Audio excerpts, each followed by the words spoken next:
Bienvenidos una vez más a otro webinar con Clúster Industrial. En esta ocasión nos acompaña Manuel Montoya, director del Clúster Automotriz de Nuevo León, presidente de la Red Nacional de Clústeres de la Industria Automotriz y socio fundador de Estructuras de Negocios, CS. Él cuenta con más de 30 años de experiencia internacional en el área de planeación estratégica y desarrollo de planes de negocio, así como en la creación, desarrollo y estructura de clústeres de diversos sectores y regiones del país. Él nos contará sobre las nuevas reglas del TEMEC, la oportunidad que representan para el desarrollo de la industria automotriz mexicana y cómo aprovecharla, y a la vez sortear la crisis que ha desatado el desabastecimiento de semiconductores. Este webinar lleva por título Entre las oportunidades del TEMEC y la escasez de semiconductores. Manuel Montoya, muchísimas gracias por asistir. Le paso la palabra. Muchísimas gracias. Gracias a Clúster Industrial por la invitación. Siempre es un placer colaborar con esta gran organización de la que siempre hemos sido pues, buenos aliados, ¿no? Tanto en el Clúster Automotriz de Nuevo León como en la red de clústeres de México, ¿no? Los clústeres automotrices de México. Y bien, bueno, pues traigo aquí una presentación que pues trataré de irles compartiendo algo de información para que nos ayude a ubicarnos en dónde estamos hoy parados, ¿no? Unas circunstancias pues peculiares, ¿no? Venimos, entre comillas, saliendo de la crisis del COVID, aunque sabemos que todavía no se acaba la pandemia, pero de alguna manera hemos tratado nuestra industria de tener una vida relativamente normal. Y con la entrada en vigor del TEMEC en julio del 2020, en plena pandemia, y ahora con esta crisis de semiconductores que pues, hoy es el problema principal. Entonces, bueno, vamos a empezar por explicar dónde estamos en la industria. Siempre me gusta empezar con este cuadro, donde estamos, dónde están las plantas de vehículos ligeros y vehículos pesados del país. Como ven, pues hay la zona norte, la zona centro, que es, digamos, la zona antigua de la industria, y la zona bajío, que es la que creció después del 2009. Y los vehículos pesados muy en el NAFTA backbone, ¿no? Porque pues ahí se construyen los tractocamiones y se van rodando a Estados Unidos. Vamos a ver, importante recordar que la industria automotriz hoy en México es la que genera más economía como industria. El 20% de la manufactura del país es automotriz. Ahí con la industria de los alimentos van parejeando mucho. Pero bueno, la industria automotriz es una industria específicamente para la exportación o principalmente lo que genera muchas divisas, o sea, es entrada de dinero nuevo al país. Bien, vamos a contextualizar un poco dónde estamos hoy como industria en el mundo, ¿no? Fíjense los números. Veníamos de casi 90 millones de vehículos que se fabricaban en el mundo. Caímos a algo más de 76, 77 millones. Es una pérdida muy grande la que tuvimos en el 2020. Pensábamos que en el 2021 la recuperación iba a ser más rápida, pero no vamos a llegar a los 80, ¿no? Que pensábamos. Es decir, si las cosas salen bien, para el 2023 vamos a recuperar más o menos los niveles que traíamos en el 2019. Es decir, la recuperación sigue ahí, pero no ha sido más rápida, pero no ha sido por un tema de capacidad, sino el problema ha sido de falta de proveeduría. Si nos vamos por regiones, pues vamos viendo que China quizás es la región menos afectada en el mundo, a pesar de que la pandemia viene de ella. Vemos las barras de China y pues ya están muy parecidas al 2019, que es la barra roja. Sin embargo, las regiones que nos ocupan más, que es Norteamérica obviamente y un poco Europa, pues seguimos con las barras abajo. La barra negra va a alcanzar la roja pues allá por el 2023. Y bueno, pues si ya nos vamos por producción de vehículos, México hoy está en el 7º lugar mundial de producción de vehículos. Vemos la producción de este año a la fecha, hasta agosto, vamos a poner, no pusimos a septiembre, hasta agosto. Vemos que México, bueno, pues está muy, muy similar a Alemania, ¿no? Alemania quizás ha bajado la producción de vehículos con respecto a años anteriores. Y bueno, la barra más clara es la exportación. Seguimos siendo un país eminentemente para la exportación. ¿Y en Norteamérica qué? ¿Dónde estamos parados hoy, no? Eh, entonces, venimos de algo más de 20 millones de vehículos y caímos a 17 millones de que se produjeron en Norteamérica. Este año vamos a llegar a los 18, ¿no? Entonces, estamos todavía recuperándonos y el 2022, los analistas en general piensan que todavía seguiremos con números abajo. Son quizás un tanto pesimistas de que el tema de los semiconductores tarde hasta el 2023, por lo cual todavía se estima que no llegaremos pues estaremos un poco arriba de los 18 millones de vehículos producidos en Norteamérica. Y bueno, pues en cuanto a la producción que hemos tenido y la exportación en México hoy en Norteamérica, tenemos estos números a agosto, ¿no? Estamos hablando de 8.8 millones, que son mejores los números que los que teníamos a estas alturas en el 2020. Pero acuérdense, 2020 realmente caíamos, fíjense, de los números que traíamos, de los 13 millones que se produjeron en 2020, pues ya habíamos caído 3 millones respecto al 2019, ¿no? Entonces, bueno, ¿qué esperamos este año? Vamos a estar cerrando alrededor de los, no sé, 15, 16 millones, entre 15 y 16 millones de vehículos producidos en Norteamérica. Si nos vamos por marcas, las americanas obviamente estamos en su territorio, son las que más producen en Norteamérica, seguidas de las japonesas, y más abajo los alemanes y los coreanos, ¿no? ¿Qué se espera para el 2022? Bueno, pues eso, 15.2 millones de estos vehículos. Si hablamos de vehículos pesados, pues la situación es más o menos similar, ¿no? La demanda ahí está. Quizás la crisis de los semiconductores también ha llegado a los vehículos pesados, no tan de frente como los vehículos ligeros, pero bueno, todavía estamos muy por debajo de lo que se espera, de lo que tuvimos en el 2019. De estos 120,000, estamos casi llegando a los números del 2020. Quizás estemos cerrando el año con los 150,000 vehículos pesados, ¿no? Que, bueno, es un poco mejor que el año pasado, pero todavía nos falta. Bueno, y en cuanto a venta de vehículos en México, pues estas son las estimaciones que tendremos para este año.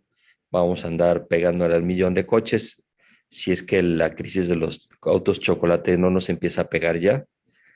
Es posible que todavía no, pero ya el próximo año seguramente esa estimación que teníamos prevista con los datos IHS, pues seguramente bajará. Yo creo que difícilmente llegaremos a los 1.2 millones, dado a las restricciones que, bueno, más que, bueno, restricciones de mercado que nos va a provocar la entrada de vehículos ilegales al país, ¿no? En resumen, pues, ¿qué esperamos para el entorno de este año? Pues todos los números son mejores que el año pasado, efectivamente. Más producción, 6% más de producción, que hubiéramos querido que esto fuera un 15% más, pero no se ha podido. Más exportación, casi 10% más que el año pasado. Más venta de vehículos, un 14% a septiembre del 2021. También de vehículos pesados, un poco más de 23%.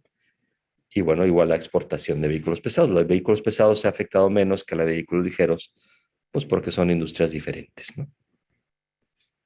Bueno, ¿por qué no nos ha ido tan bien este año como esperábamos? Y pues ahora se trata de echarle la culpa a alguien, ¿no? Bueno, no, yo creo que sí. El tema de los microprocesadores. Hablamos de ellos, pero hemos tenido escasez de otros tipos de insumos, como es el acero, como son los plásticos, la madera, el papel. Hoy en la mañana tuvimos una reunión aquí en el clúster con nuestros tier 2 y nos explicaban pues las dificultades que han tenido en general con los insumos. Y a mí me llamó la atención que hablaba alguien de papel. Precisamente ellos en su proceso ocupan mucho papel y también han tenido faltante papel. No se diga el tema de las importaciones con contenedores de Asia que escasean mucho y han aumentado mucho los precios. Entonces, sí ha sido por varios frentes, pero quizás el más clave ha sido los microprocesadores, porque quizás los otros insumos de alguna manera se han sustituido, pero estos no se han podido sustituir. O sea, no puedes tú coger algo que pueda sustituir un chip que va en una pieza de automotriz. Entonces, al no recibir ese Tier 1, su microprocesador, ellos no pueden suministrar a su armadora y la armadora tiene que parar la producción. Entonces, este ha sido el impacto. Con datos de IHS, vemos en las rayitas rojas el impacto de la falta de insumos, sobre todo de microprocesadores. Fíjense, ya estábamos hablando de los 16.3 millones de vehículos que se produjeron en el 2019. En el 2020 caímos a 13 millones, ¿no? Y la afectación estuvo ahí, pues, grande, ¿no? Este año que estimábamos llegar a los 16, pues nos vamos a quedar en 15 millones, ¿no? Ahí va a haber un faltante de casi medio millón de vehículos. Y bueno, pues aquí son optimistas en este forecast, pero bueno, pues espera que los 17 millones no los alcancemos. Si bien estaremos por los 16, 16 y medio en el 2022. Bueno, pues nosotros en el clúster automotriz de Nuevo León hemos hecho algunas encuestas, igual que en la red de clústeres automotrices, y hemos visto cómo nos ha afectado esta falta de componentes. Preguntándole a nuestras empresas, porque claro, al no haber microprocesadores, las plantas armadoras paran producción y entonces tenemos que la afectación llega a la Tier 1, a la Tier 2 y a toda la cadena. Pero las armadoras mandan sus releases a las Tier 1 y dicen, pues esta semana me necesitas mandar tanto volumen, y ese volumen finalmente no se cumple, pero la Tier 1 tiene que producirlos. Entonces los produce y le dice, no me lo mandes todos, mándame nada más tanto. O no me lo mandes ahora, mándamelo hasta el martes. Y entonces la afectación ahí lo vemos en diferentes números, como conforme han pasado los meses ha ido aumentando en porcentaje la afectación. Es decir, esos porcentajes es la diferencia entre lo que se produjo contra lo que se vendió, ¿no?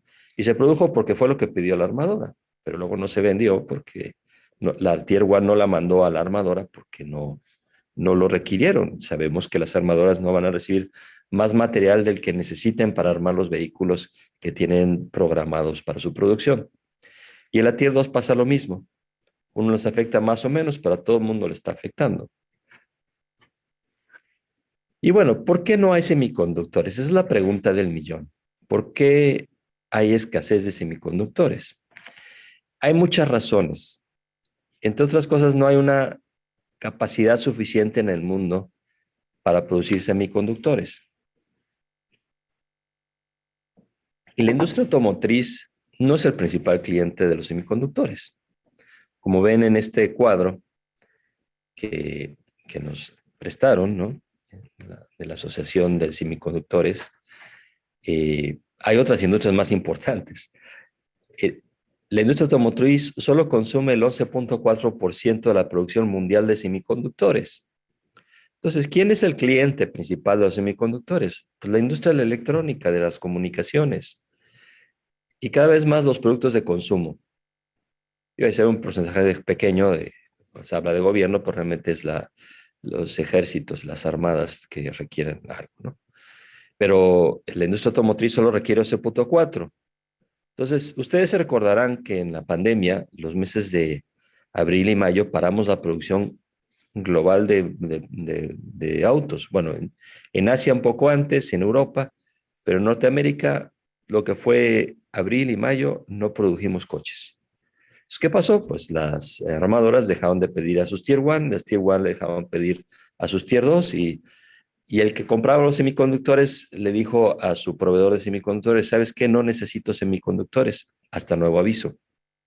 Pues, ¿qué hicieron? Pues los fabricantes de semiconductores voltearon a ver a otras industrias que sí los estaban consumiendo, como son los que hacen videojuegos, los que hacen computadoras, los que hacen, pues, aparatos para el hogar, los aparatos médicos, etcétera. Entonces, como el juego de las sillas, la industria automotriz se levantó de su silla y alguien más la ocupó. Entonces regresa la industria automotriz a producir y dice, bueno, ahora sí mándame semiconductores. Bueno, sabes que ya no hay para ti porque ya se lo estamos mandando a los que hacen videojuegos, o los que están haciendo respiradores para hospitales. Oye, pero te voy a multar, bueno, pues, hazle como quieras, pero no te van a mandar semiconductores, porque no hay. Bueno, pues vamos a fabricar más semiconductores. Ah, pues la mala noticia es que no es tan sencillo producir semiconductores. Esto es lo que cuesta una planta o una línea de fabricación de semiconductores. Aumenta el costo dependiendo del tamaño del transmisor, ¿no? De los semiconductores. Entonces, mientras más pequeño y más potente, es más caro. Fíjense, 5 billones de dólares para, digo, sí, 5 billones de dólares para hacer semiconductores de 5 nanómetros, ¿no? Que son los que se van usando cada vez más. Entonces, bueno, vamos a poner una planta. Ok, tengo todo el dinero del mundo. Bueno, pues nos vamos a tardar 24 meses en construirla. ¿Por qué tanto? Porque es muy sofisticado el proceso de fabricación de un semiconductor. Hoy se están instalando fábricas nuevas. Hay una muy importante en los Estados Unidos que se está construyendo, pero esa no va a entrar a operación hasta el 2023, hasta donde tengo entendido. Entonces, mientras tanto, tenemos que convivir con la capacidad instalada que hay en el mundo de semiconductores, que no es suficiente para todos. Ahí la razón por la cual no hay semiconductores para nuestra industria como lo quisiéramos. Porque por otro lado, sí hay demanda, todo el mundo quiere coches, pero no hay suficientes materiales para hacer coches. Entonces, como nos recordaban el otro día, hoy estamos en un mundo dominado por los proveedores, no por los compradores. Entonces cambian un poquito las reglas del juego. Bueno, hasta ahí dejemos esta parte de la charla, que es por qué no estamos produciendo lo que quisiéramos, por qué la industria automotriz no se ha recuperado más rápido de lo que se ve estimado. Vamos a dejar esto por ahí y ahora vamos a hablar un poquito de la otra cara de la moneda para nosotros como industria automotriz de México y de Norteamérica, que es el nuevo tratado de libre comercio de Norteamérica, que nosotros llamamos TEMEC, los americanos USMCA y los canadienses CUSMA, dependiendo de dónde veas el mismo fenómeno. Bueno, ¿qué implica el TEMEC? Antes de hablar de las reglas de origen y lo que estamos modificándonos a nuestra industria, hay que recordar de dónde partimos. Y estos cuadros los crearon en la Secretaría de Economía junto con la MIA y la INA cuando estaban negociando el Tratado de Norteamérica. Dijeron, bueno, ¿quién es nuestro principal cliente? Para la industria de autopartes, el cliente son las armadoras que están en Estados Unidos. No tanto las armadoras que están en México, que son clientes, ¿no? Pero solamente el 17% de la producción de autopartes de México se va a las plantas instaladas en México. El 76% se va a las plantas que están en Estados Unidos. O sea, Magna, Lear, Metalsa, Nemak, cualquiera de nuestras Tier 1 manda sus componentes principalmente a las plantas que están en Michigan, en Kentucky, etcétera, en cualquier lado de Estados Unidos. Esos son sus principales clientes, son nuestros principales clientes como fabricantes de autopartes. Y al revés, ¿quién es el principal proveedor de la industria automotriz de Estados Unidos? Es México. No es China, es México. El 37% de los insumos que llegan a las armadoras en Estados Unidos vienen de México. O sea, este 76% de nosotros representa el 37% de ellos. Y es aquí donde se dieron cuenta los negociadores americanos que el problema no era México. La renegociación del Tratado de Libre Comercio de Norteamérica, que en principio tenía como al malo de la película México, se dieron cuenta que el problema no era México y obviamente tampoco Canadá. El problema era China, Japón, Alemania y Corea. El problema entre comillas, es decir, estamos importando, pues eso, un 40 y ¿qué es? 23, 30, 36% del contenido venía de 3 países, de 4 países que están fuera de nuestra región. Entonces, y hay más porcentajes, pero menos importantes, pero fíjense, casi, bueno, eso, casi como lo que se importa de México se importa de estos 4 países. Entonces, por eso se cambió el giro a las negociaciones y dijo, no, a ver, vamos a ver. Lo que nos da competitividad es estar integrados en la región. Lo que traemos de fuera nos resta competitividad. De ahí nace el cambio en las reglas de origen, que en este cuadro pueden ver, en el fondo son 5 reglas en el TEMEC para la industria automotriz. La primera principal es el contenido del vehículo, que hoy se marca el 75%. Es decir, 75% del contenido o del valor del coche tiene que ser hecho en Norteamérica. Esa es la primera regla, que antes era 62.5. Es un 12.5% extra de contenido norteamericano que debe tener cada uno de los 18 millones o 17 millones de coches que se vayan a hacer en Norteamérica. Eso es un montón, o sea, entre 2 y 3 millones de coches extra, digamos, en valor, lo que le estamos añadiendo. Y eso significa oportunidad para los canadienses o los americanos y los mexicanos. Pero yo creo que, siendo importante esta regla, creo que es más importante para lo que nos atañe el día de hoy, la regla de las Tier 1, que yo le llamo, ¿no? Las autopartes antes no tenían una regla específica de contenido regional, que hoy ya la tienen. Las autopartes esenciales, principales y complementarias tienen porcentajes de contenido que antes no se les exigía. Entonces, ¿qué sucedía antes? Una Tier 1 importaba componentes de Asia, les hacía un proceso aquí y ya los consideraban mexicanos, ¿no? O la armadora ya consideraba esa autoparte que le compraba al Tier 1 en México, la consideraba ya norteamericana. ¿Por qué? Porque había sido ensamblada en México, pero con subcomponentes asiáticos. Bueno, pues esa regla, eso que sucedía ya no va a suceder porque hoy hay una regla de origen para la Tier 1 que tiene que cumplir. Entonces, la Tier 1 tiene que demostrar que lo que le vende a la armadora tiene 75, 70 o 65% de contenido norteamericano. Claro, todo esto está trayendo un montón de problemas para la trazabilidad, pero bueno, pues eso ya, esa problemática técnica se la dejamos a los expertos en comercio exterior.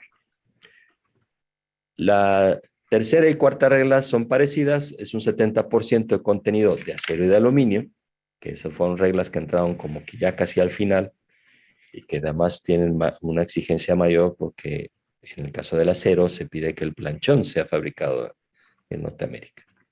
Y la quinta regla, que le llaman de contenido laboral, pues no es otra cosa más que decir el 40% del vehículo tiene que ser armado en Estados Unidos o en Canadá.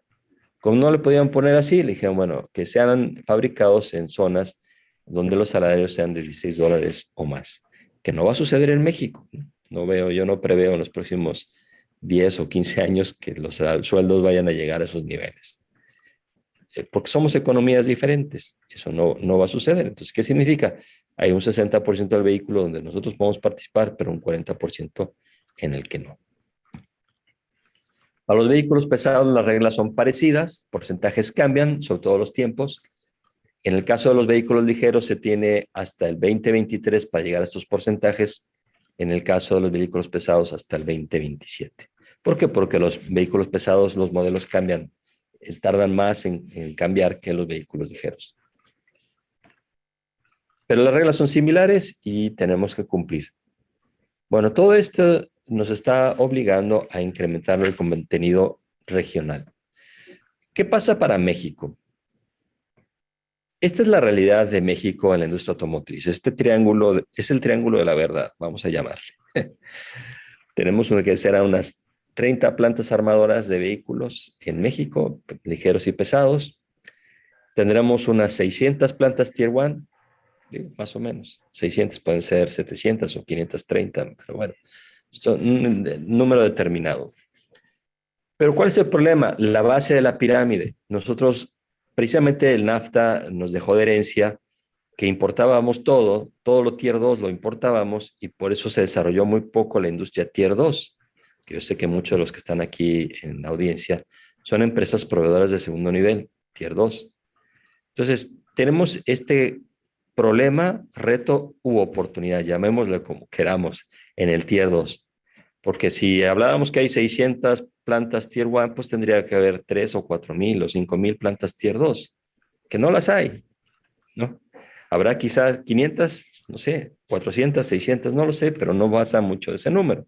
Por eso dibujamos en la base del triángulo un pedacito, nada más lo dibujamos en gris claro, que son las Tier 2 que ya están en México, tanto de capital mexicano como extranjero, que suministran a la Tier 1.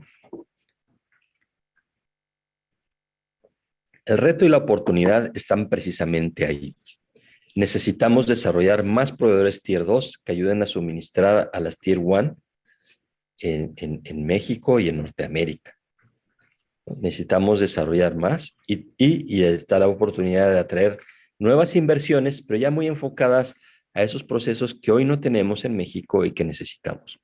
O bien, esos proveedores japoneses, alemanes, chinos, coreanos, que son Tier 2 y que suministraban desde su país de origen a sus clientes en México, se van a tener que venir aquí a instalarse para no perder a sus clientes.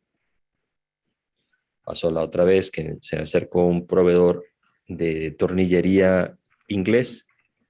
Me decía, es que estamos evaluando instalarnos en México, ya sea un greenfield o comprando o adquiriendo a alguien que ya lo fabrique, porque hoy todo lo suministramos desde China. Entonces queremos empezar en México precisamente para poder suministrar desde México a nuestros clientes en México y Estados Unidos. Porque el problema no es nada más las plantas que están en México, los Tier 1, los OEMs en México, sino también los que están en Estados Unidos. Y por otro lado, el desarrollo de proveedores, pues vamos encontrando que hay nuevos jugadores que están metiéndose a esta industria. El otro día me tocó visitar la planta de Siete Leguas Automotive en Gómez Palacio, Durango, y es una inversión interesante porque esa empresa, pues esa nueva planta la puso un fabricante de jeans, que es Siete Leguas. Hacen jeans, hacen millones de jeans para el mercado americano y tienen todas las marcas y es una empresa realmente muy, muy potente del estado de Durango. Bueno, después de hacer un análisis, ellos decidieron poner una planta, querían entrar a la industria automotriz, dijeron, bueno, ¿cómo lo hacemos? Y pusieron una planta de inyección, fundición de aluminio y maquinado, ¿no? La pusieron en el 2019 y hoy con unas inversiones importantes, pues ya la tienen llena, ¿no? Bueno, quieren seguir creciendo. Y en 2 años capturaron un mercado que está muy desatendido, ¿no? Otro caso es el que tenemos aquí en Nuevo León con Cuprum, que hace escaleras de aluminio extruido. ¿Por qué podemos hacer para la industria automotriz? Y ya hoy están fabricando componentes tanto de vista como de estructura de aluminio extruido. Entonces, ahí están las oportunidades. ¿Cómo las capturamos? Ese es el reto que hoy tenemos. Ahora en el mes de noviembre tendremos el evento del proveedor automotriz que hacemos cada año desde el Clúster Automotriz de Nuevo León. Y vamos capturando necesidades de nuestras empresas y de otras Tier 1, de algunas OEMs de otros lados del país que vienen aquí a buscar proveedores. Vienen aquí en general porque, bueno, los proveedores pueden estar en cualquier lado del país, ¿no? La intención es sustituir importaciones, sobre todo. Entonces, bueno, pues hay requerimientos de plástico, de aluminio, de fundición, de forja, maquinados, etcétera. Y luego hay de los plásticos, pues hay de inyección, hay de extrusión, hay de rotomoldeo, termoplástico, soplado, y de aluminio extruido, fundido, forjado, inyectado, laminado, en fin, hay de todo, ¿no? Y cada semana nos llegan 2 o 3 empresas diferentes con necesidades diferentes, ¿no? Es decir, el TEMEC está ya haciendo su efecto. Las Tier 1, las armadoras están buscando más proveedores en Norteamérica y los están buscando en México también. Entonces, está en nosotros capturar estas oportunidades de incorporarnos a la industria automotriz. Y bueno, yo quisiera dedicarle ahorita unos minutos rápido, para no cansarlos mucho, en 2 commodities, el plástico y el aluminio, porque son de lo que hoy más nos están requiriendo. Y bueno, ¿por qué el plástico? Pues el plástico es un material que cada día está más presente en los automóviles. Yo recuerdo cuando era más joven, ¿no? Allá en los 80s y 90s, la gente criticaba a los coches que les empezaban a meter plástico y a quitar acero, ¿no? Y los paneles, en vez de ser metálicos, empezaron a ser de plástico. Y dicen, es que esto es de juguete. La realidad es que nos hemos ido moviendo al plástico porque es más ligero, es más maleable, y se ha encontrado que hay muchos componentes del vehículo que no necesitan ser de materiales pues, que tengan ciertas características mecánicas, ¿no? Más ligero que el aluminio, que el acero. Fíjense cómo el plástico se ha incorporado en el coche a lo largo de los años. En los años 80 solamente el 3% del coche era plástico. El año 2000, 8%. No había subido mucho. En 20 años había subido nada más 5%. Decía, ¿dónde está el plástico en el automóvil? Pues ahí lo vemos, ¿no? Sobre todo en partes internas. Obviamente todo lo vemos todos los días, en las puertas, en los instrumentos de control, los paneles, los botones, etcétera. Pero fíjense todo lo que hay en los componentes externos, ¿no? Obviamente las manijas, los faros, los tanques, los espejos. Pero luego el tren motriz también tiene componentes y toda la parte eléctrica. Y los plásticos más usados pues, son los polipropilenos, poliuretanos, poliviniles, etcétera, ¿no? Plásticos de ingeniería como el ABS. Y del aluminio, ¿qué podemos platicar? Pues, ¿dónde está el aluminio en el coche? Fíjense, por componentes, vemos que el motor, pues el 30% hoy ya es aluminio.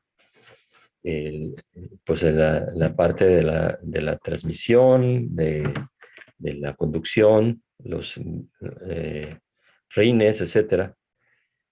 Y pues, esto por las partes del vehículo. Si nos miramos qué tipo de procesos de aluminio se usan, pues usamos fundamentalmente las fundiciones de aluminio en todos esos componentes, algo también de forjas, pero mucho de extrusión y cada vez más de aluminio laminado, ¿no? Sobre todo los exteriores. Y esa ha sido como un poco la tendencia en los años 70 que se empezaba a usar el aluminio. Se usaba sobre todo en las partes de intercambiadores de calor, partes de aires acondicionados, etcétera. Luego se fue involucrando a los rines de aluminio, las partes de motor, ¿no? O sea, acordamos aquellos viejos modelos que tenían las cabezas de motor y los monoblocks de acero, ¿no? Todavía algunos lo usan, pero cada vez menos. Y ahora la tendencia a partir más o menos del 2013, 2014 ha sido incorporar acero laminado en el exterior, ¿no? Ya vemos vehículos como la Ford Lobo que tiene la cajuela de aluminio, etcétera. Y fíjense dónde está todo componentes de aluminio. Están en todo el vehículo, por todos lados hay aluminio, ¿no? Partes eléctricas, modulares, etcétera. Aunque la tendencia que se ve más claramente es en el exterior, ¿no? Y si nos miramos en el vehículo eléctrico, va a suceder lo mismo. Va a tener como el plástico más aluminio en el exterior. Muchos componentes que hoy son de seguridad ya no lo serán cuando cambie del motor de combustión interna al eléctrico, por lo cual vamos a sustituir aceros por aluminios. ¿Y cuáles pues, son las grandes ventajas del aluminio? Pues su maleabilidad, ¿no? Y pues que puede tener diferentes procesos. La extrusión de aluminio facilita mucho el que ciertos componentes se puedan instalar en el vehículo. Tiene mucha maleabilidad, lo decíamos, pero también le da al vehículo bastante estabilidad, ¿no? Quitándole peso, que es lo que finalmente estamos buscando los que diseñan los vehículos, ¿no? Bueno, yo quisiera cerrar esta parte, o cerrar la charla, invitándolos del 23 al 25 de noviembre a nuestro evento de Poder Automotriz. Será en línea. Vamos a tener pues, mesas de negocio, vamos a tener ciclos de conferencias, ¿no? Y pues tenemos ya todos estos compradores confirmados, ¿no? Más de 45 empresas compradores confirmados, entre ellas a las armadoras como Kia, Navistar, Daimler, Arrival, que es de vehículos eléctricos, Packard, Giant Motors. Bueno, muchas Tier 1 y algunas Tier 2 también andan buscando proveeduría y tenemos muchos requerimientos, ¿no? La plataforma que vamos a usar es una plataforma pues más moderna que nos va a permitir hacer como un Tinder, ¿no? Entre buscadores y entre vendedores y compradores, ¿no? Y bueno, una de las ventajas que va a ofrecer la plataforma, además de poder solicitar las citas, es que puedan interactuar entre ustedes. A veces otro proveedor puede ser tu cliente y él no lo sabe y tú no lo sabes. Entonces ahí se pueden interactuar. Esa plataforma nos va a ayudar a hacer estos ejercicios. Y tenemos ya un grupo de conferencias confirmadas, otras por confirmar, pero pues donde tendremos también la contribución de nuestra región invitada, que va a ser Quebec en esta ocasión. Allá estamos trabajando con el clúster del aluminio Alu-Quebec, que va a participar con nosotros. Van a venir también empresas canadienses que están buscando también cómo capturar algo del negocio que se está generando aquí. Entonces los esperamos en el evento Prodo Automotriz. Ahí está la información por WhatsApp, por el correo electrónico, prodorautomotriz@cloud.com.mx, y pueden encontrar información. Ahí pueden también tener el código QR por si quieren más información del evento. Comentarles nada más de la red de clústeres con quien estamos también colaborando. Hoy somos 11 clústeres automotrices, en donde estamos más de 600 organizaciones, ¿no? También lo estamos invitando a participar en nuestro evento de Prodo Automotriz. Están viniendo varias empresas de otras regiones del país, no solo de Nuevo León, haciendo sinergia con las otras regiones. Y bueno, pues yo le dejo ahí, si me permiten, si hubiera alguna pregunta que quieran hacer, adelante, Martín. Claro, les recuerdo que en la parte de abajo, en la barra, está la sección de preguntas y respuestas para que puedan colocar sus preguntas. Igual nos habían dejado algunas en el chat, pues le voy a dar lectura, ¿no? Principalmente eran dudas con respecto a la proveeduría con los autos eléctricos. Era cómo cambiará esa estructura, que se referían a la integración nacional con los nuevos modelos eléctricos. También preguntaban cuál sería el impacto de la electrificación en general para la industria automotriz. Eran dos preguntas con respecto a esos modelos, doctor. Bien, mira, vamos a ver, yo creo que eso nos va a dar para otro webinar, ya lo planearemos, ¿no? Pero el vehículo eléctrico, efectivamente, hay como 2,000 partes del coche de combustión interna que van a desaparecer. Nosotros hicimos un análisis hace un par de años aquí en el clúster automotriz de Nuevo León y veamos que por lo menos la mitad de nuestras empresas iban a desaparecer si no hacían algo. Entonces, ¿qué está pasando? Las empresas que hacen componentes para el vehículo de combustión interna están buscando qué componentes puede hacer para el eléctrico. Te voy a poner un ejemplo. La empresa Nemak, que hace las cabezas de motor de combustión interna. Hoy están allá fabricando y tienen contratos para fabricar los battery trays, o sea, la plataforma donde van las baterías, que es en aluminio. Y están aprendiendo a hacerlo, ¿no? Se están moviendo porque tienen que migrar. Sí, el coche de combustión interna va a seguir todavía muchos años, pero van a empezar a bajar los volúmenes. Se estima que para el 2025 los costos del coche eléctrico vayan a empezar a ser similares a los costos del coche de combustión interna. Y es donde vamos a ver mayor penetración del mercado del vehículo eléctrico. Entonces, tenemos que irnos preparando para la migración. Y por eso también les decía de los materiales que vamos a ver al plástico mantenerse y crecer, al aluminio mantenerse y crecer. Yo no podría decir lo mismo del acero y de otros componentes. Y bueno, pues desde la materia prima hasta la parte en la que uno esté en la cadena, uno tendrá que ver cómo le va a afectar la electrificación. Perfecto. También nos preguntan, ¿este proceso de sustitución de importaciones para cumplir los requisitos de la regla de origen del TEMEC nos lleva a preguntarnos de qué forma se está reeditando el viejo modelo de sustitución de importación de mediados del siglo pasado? ¿Hasta qué punto este proceso logrará un encadenamiento productivo de las plantas de origen nacional frente a las inversiones de capital extranjero que buscará localizar las plantas proveedoras en México para cumplir los requisitos del TEMEC?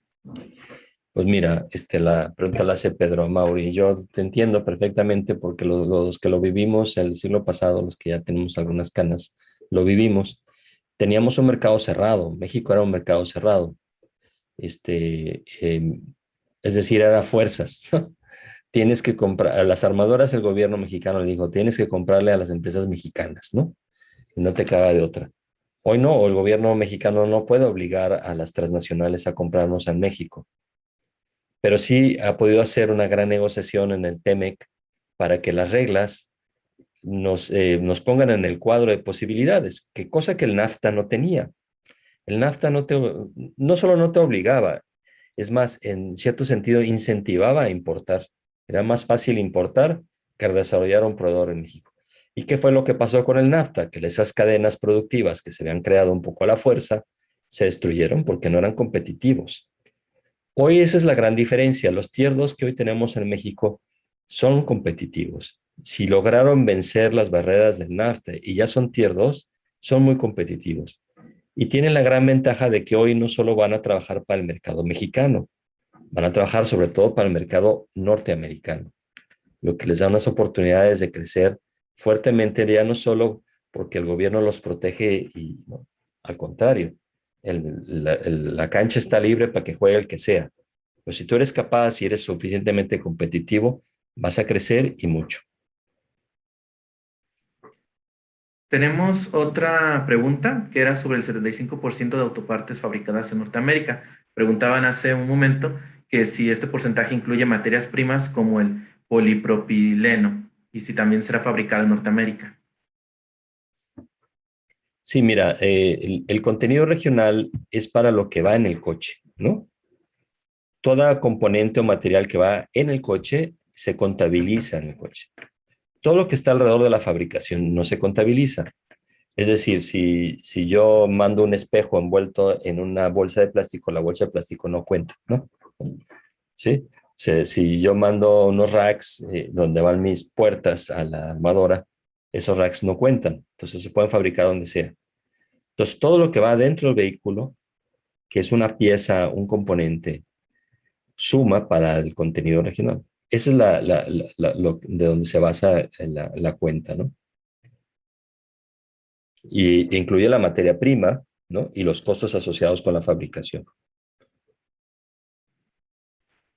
También nos preguntan que, qué sabe usted sobre la escasez que se viene de magnesio y que la mayoría es de origen chino. Bueno, el magnesio es todo un tema nuevo. Realmente hoy mismo en la mañana otra reunión salió, ¿no? Y los que están en el proceso de aluminio, parece ser que el magnesio es importante, ¿no? Entonces, bueno, pues vamos a esperar, ¿no? Vamos a esperar cómo pinta el problema. Perfecto. Bueno, les recuerdo que en la parte de abajo se encuentra la sección de preguntas y respuestas para que nos puedan escribir alguna otra pregunta. Vamos a esperar un momento más para ver si alguien más tiene alguna otra duda.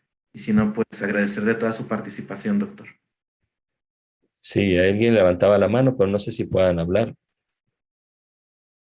Gregorio Canales, un buen amigo que está ahí conectado, Sí, levantó la mano.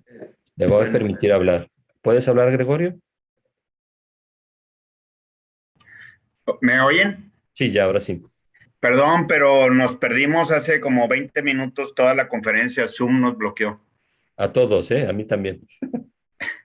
Entonces, pues no sé si se tocó el tema, pero básicamente lo que preguntaba es si tú sabías exactamente cuál era la problemática de la disputa entre México, Canadá y Estados Unidos con el tema de la interpretación de las reglas de origen y desde el punto de vista del cloud, cuál era el posicionamiento. Bueno, mira, tengo entendido que la problemática en la interpretación que surgió recientemente fue porque, si tú te acordarás, existe la regla esta del roll-up. Es decir, si yo hago la transmisión y la transmisión cumple con el 75% de contenido norteamericano, la armadora puede considerar el 100% del valor de la transmisión como norteamericano, no solo el 75%. Y eso la autoridad en Estados Unidos parece que lo está interpretando diferente. Dice, no, solo súmale el 75%. O sea, si la transmisión vale 10 y 7.5 es lo de norteamericano, según las reglas como estaban negociadas, la armadora sumaba 10, no 7.5. Entonces parece ser que algunas personas en la autoridad americana lo están interpretando diferente y es donde está siendo estas disputas. Y seguramente esto va a seguir sucediendo con las interpretaciones. Como, bueno, te recordarás cómo nos pasó con el NAFTA, pues siempre hubo dudas y ya con el paso de los años ya se supo cómo interpretarlas. El cloud no tiene una postura en esto, no, el cloud no tiene una función de representación ante las autoridades, eso lo hace más bien la MIA o la INA, que son las asociaciones nacionales, que incluso fueron ellos que estuvieron en el cuarto de junto cuando se negoció el TEMEC. ¿No, Gregorio? Sí, exactamente. Pero bueno, finalmente Cloud representa un grupo interesante de compañías que se podrían ver afectadas sobre este tema y también sobre la parte de el BSL, el contenido laboral. Si este contenido laboral sufre la misma interpretación de rollover para las partes específicas. Sí, sí, el tema laboral es para la armadora, ¿no? Yo creo que al final la armadora es la que va a tener que estar negociando con las autoridades para que se interpreten lo más correctamente posible las reglas de origen. Y bueno, pues ahí está la disputa y se estarán comentando y se irán resolviendo. Por lado del cloud, tenemos la mayor parte de los fabricantes son de autopartes, ¿no? Los de vehículos completos, pues hoy no tienen ese problema porque son sobre todo vehículos pesados, ¿no? Las armadoras que tenemos aquí en el clúster. Perfecto, gracias Manuel. Gracias Gregorio. José Valencia, ¿puedes hacer tu pregunta? Sí, ¿qué tal, doctor Montoya? Muchas gracias por esa excelente presentación, sobre todo no solamente excelente, sino muy útil. Muchas gracias por compartirla. Y yo quisiera comentar primero un tema respecto a la escasez de semiconductores. A nosotros los Tier 1, las armadoras nos piden, obviamente, una serie de planes de contingencia, casi, digo, en tono de broma. Si cae un meteorito en la zona del Bajío, ¿cuáles son tus acciones, no, a seguir? ¿Y cómo es posible que se les haya pasado, siendo tan estrictos en ese tema de reaccionar ante estos riesgos, el que hayan puesto todos los huevos en un par de canastas, ¿verdad? Para los semiconductores a nivel mundial? Ese es un tema, ¿no?, que quisiera conocer su opinión. Y la otra es, si usted sabe qué vehículos híbridos y eléctricos se están produciendo en México, específicamente qué marcas y qué modelos, porque sé que ya hay una gran variedad de vehículos híbridos y eléctricos, pero no sé cuáles de esos se están produciendo o armando en México. Muchas gracias. Bien, José. Mira, del tema de la trazabilidad de los proveedores, yo creo que, todas las armadoras se sorprendieron y toda la industria. Cuando pensábamos que éramos una industria omnipotente, pues resulta que no. Ahí salió una debilidad muy fuerte y pues algo así como que el 70% de los semiconductores que se usan en la industria automotriz los hace una sola empresa que está en Taiwán, ¿no? Entonces estamos muy dependientes de esa empresa. Y sí, efectivamente nadie lo previó, nadie la vio venir, ¿no? Y como nadie vio venir el COVID, ¿no? Estamos en una época de sorpresas enormes donde los seres humanos estamos aprendiendo a darnos cuenta que somos bien vulnerables.